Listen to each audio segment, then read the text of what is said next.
Ana wacho ni katiba marwa wacho ni nobody is above the law, other than the president.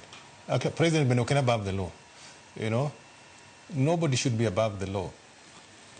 To king'iyo pinje ma olony, pinje molony kaka Korea kisiasa, nitie pinje molony ma ka ng'ato bedo suspected kata ka ng'ato ji wuoyo kuome marach to kata ne bed nokotimo gino tino ka en owuon owacho ni wacho jopiny wuoyo nyinga marach ok adwa mondo aketh nying komni ka an owuon awuok mondo ami kom respect mar kom mondo ji owe wuoyo kuom kom mamako ni marach.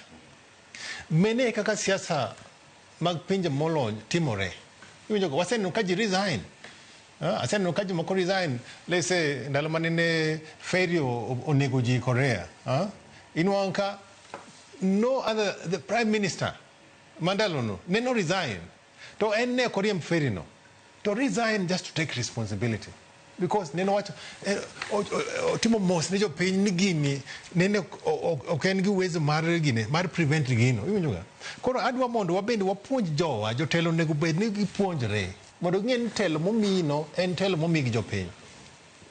To kitiyo kacha itiyo ni jopiny titiyo ni because jopiny oyie mondo itim tijno. Ok inyal chunore ni in mibed kanyo to ji wuoyo kuomi marach. Iwinjoga. Omiyo an awacho ni lagat waseneno polise mang'eny. Polis biro to wuok waseneno mang'eny. Koro nobed nodwa konyo Ker William Ruto. En owuon owach ni because an ji wuoyo kuoma marach because wach gine kata ne bed nokonego lagat. Iwinjoga. En owuon akwaye ni owere gi gino. Odhi odwa tich moro kamoro owere gi gino mondo gini investigation ni otimre maber. Otherwise koko timre kamano to kaka MCA wacho ni jopiny boga mna siemo ni kache magini nitie.